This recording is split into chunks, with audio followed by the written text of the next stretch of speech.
Welcome to Think Big with Dan and Qasim. Join hosts Dan Melnick and Qasim Masood as they explore big ideas, limitless possibilities, and engage with visionaries, entrepreneurs, and thought leaders who dare to dream big, get inspired, motivated, and find practical tips for personal growth.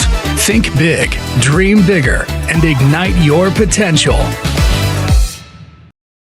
All right, welcome to Think Big with Dan and Qasim. If you want to go ahead and introduce yourself, tell us where you live and what you do for a living. Hi, my name is Luiza. Thanks, Dan, for having me. I'm the founder of UnClassic Foods. We make specialty mushrooms, and I'm calling in from San Francisco, but I'm Brazilian. Awesome. So what gave you the idea for this company? So I've been in the alternative food space for a while. I've worked for a number of companies doing product development. So I always wanted to do alternative protein, but I didn't know what that looked like. But I've always been obsessed with mushrooms. And I just noticed that in the West, people didn't eat mushrooms as a center of the plate concept, like it was always like a side dish. And the idea came about on like, okay, how do we make this amazing food products fit into the lifestyle of people in the West, right? Like it needs to taste good with mashed potatoes and mac and cheese, and it needs to be convenient, and it needs to feel like something people know. Yeah, that's for sure. So I guess like it's one thing to have an idea, but like what was that process like to actually take that idea and make it into a physical product? Yeah, so I've been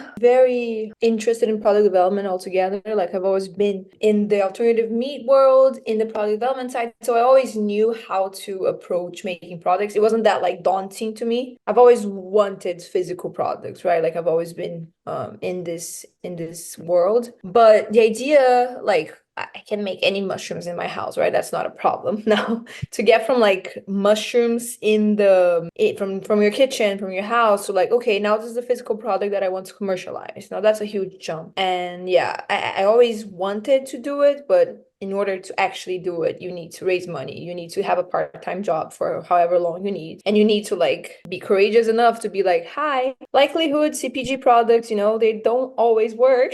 But I'm doing it. And as a solo founder especially, right? So it's always been like just a huge deep dive into, I'm obsessed with this. I have to do it. So for sure. So I guess like in terms of your product right now, is it mostly like e-commerce, retail, food service? Like what is your main business? Yeah, so right now I'm going into food service, and my first customers will be in the big tech campuses. That's like the San Francisco bread and butter tech campus. They're all over. And I've gotten some initial traction with that. It's not set in stone yet, so I can't like just disclose it as is, but I'm really bullish on cafeterias, food service. I don't want to get into retail as of now because I know how much marketing money, brand you need in order to truly succeed in like velocity and shelf space. So I'm going into food service first. What about e-commerce, like direct to consumer? Yeah, so I do have a website, and I have like very limited amounts of products that I can sell to people. D2C, frozen, but I avoid it mostly because frozen goods, you're gonna lose money when you're like shipping. And it's very much of a hassle to deal with it. And like I don't have the, customer base yet to like just blow it up on D2C. Right. So I'm really thinking that like big commercial accounts are just a better way to get the product out there. And then I can have the, let's say, luxury to sell it on my website, but not before then, because it's going to be a money-losing game if I just do that.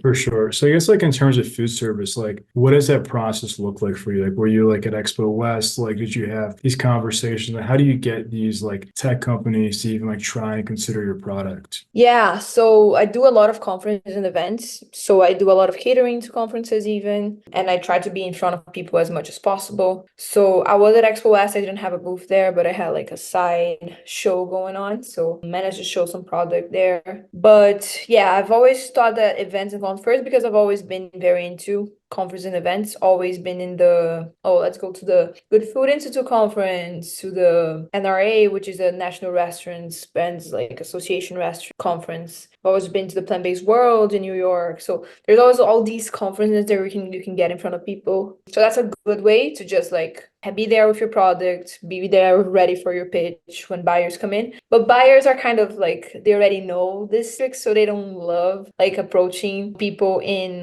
these conferences because they know they might not be ready, right? So if you're not in distribution, meaning you don't have a way for your product to go from where it's manufactured to the warehouse where it's picked up, most buyers are wary of it, and they don't like to Right. touch this like early stage in your company, right? So Right. that's what I notice a lot is like, if you're not ready for it, there's no way you can convince someone to be like, buy this, but by the way, your warehouse needs to stop by my manufacturing facility because like they're not that in love with the product that they will like change your whole logistics game for it. Right. The best way to get introduced to that is like chefs, get in front of chefs in food service tech campus, get in front of chefs in restaurants. They are way more willing to like work with you because they don't care that much about the logistics, you know. And if they have enough leverage, their distributor will do whatever they can to please the chef. So they would just, okay, yeah, we'll work with this small startup that is doing products direct without the Right, distributor. right. So, I mean, I guess like what you mentioned earlier, right, being sort of a solo founder. And so I guess like right now, in terms of your priorities, like, are you like looking to raise money? Like, what are you really focused on in 2024? Yeah, so I want to prove traction that there's a space for this product, right? So that's my number one goal, monthly recurrent revenue. Like how much and how soon can we get there? So yeah, I basically want to prove out this space a little bit more and get it in front of like accounts that I think are like relevant enough and have the potential to grow. So that's my number one goal. After that, I will look into raising money, but I just don't want to do it right now because first it takes up like your time. Right, And when you're speaking to investors, times is on their side, right? Like they're not right, in like their runway is fine. They don't, and that's their job, right? They do that for a living, speak to right, founders, so they love talking to you. But then again, like my time is, I need to make this business work, right? Like so right, there's this double-edged sword of like, yeah, they seem very interested, but up to writing a check, like can have months to then, right? And unless I'm like, I know the investor and like comfortable with them and they know me from whatever, right. I avoid it just because I know it will be most likely a waste of time.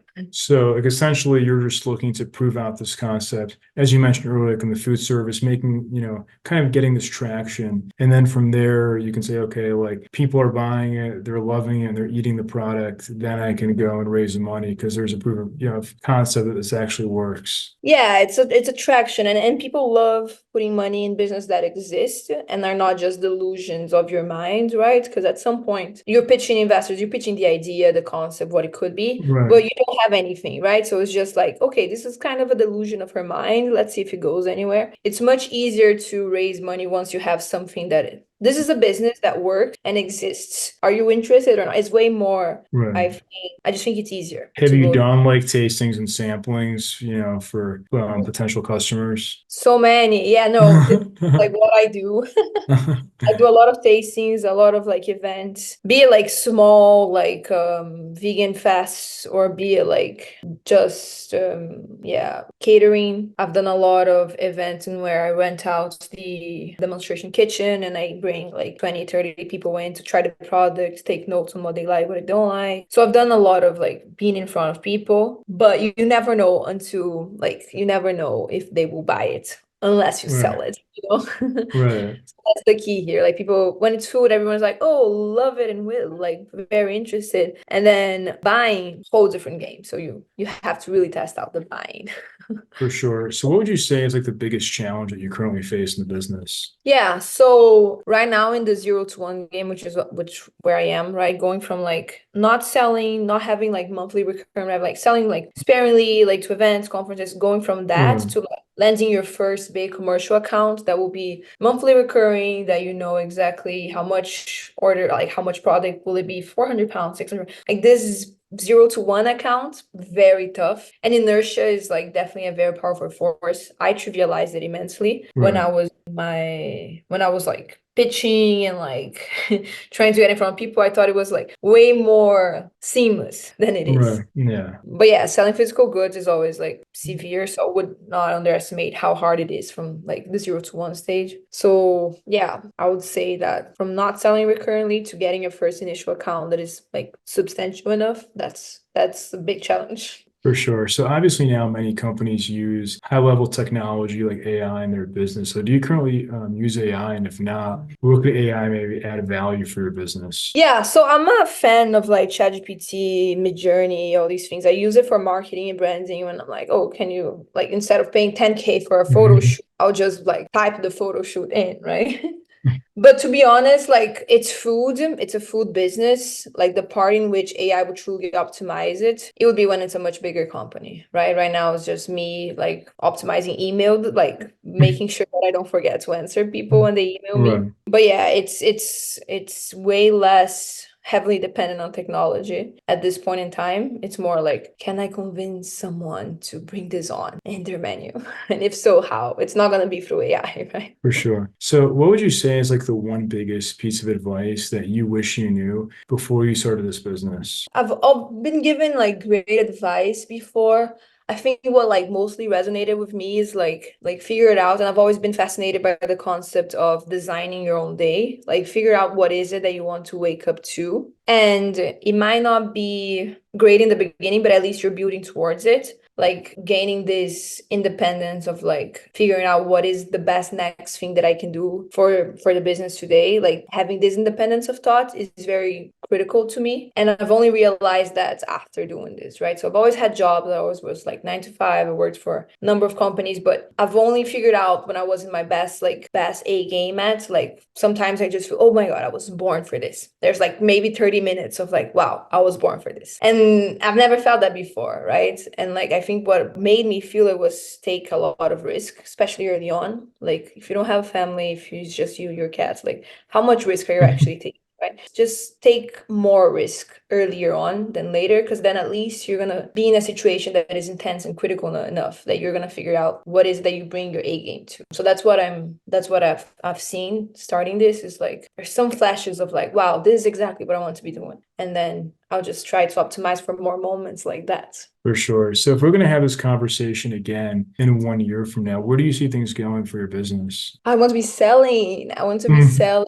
I think definitely a lot more places than I am now. Yeah, I want to be in food service accounts, not only at Tech Campus, but let's say restaurants, like larger chains. Like the 5 year plan is like, can we land a Chipotle? Can we land a Sweet Green? It's not gonna happen in a year, but can Right. we start like, I don't know, doing limited time contracts with like a big enough fast casual that has like 12 Right. I would definitely love to see that. Also, initial retail and very specialty stores. Rainbow here in San Francisco, Air One in LA, pop-up grocery in New York, like very specialty, very niche, but like just to showcase the branded product, right? Because when you're selling food service, you're just selling product. Awesome. So if somebody watching this wanted to reach out to you, do you mind sharing your website or social media? I guess best ways to get in contact. Yeah, please reach out. So I have Instagram, UnClassic Foods. It's basically, yeah, UnClassic Foods. My website is also unclassicfoods.com. And then LinkedIn, my name is Luiza Villela. We can just put that out there. Reach out to me there. And also my email, luiza@unclassicfoods.com.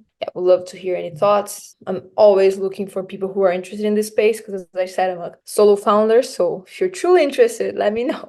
Awesome. Awesome. Well, thank you so much for your time today. Thank you. Thank you so much for this. It was super fun. Thanks. All right. Bye. Bye bye.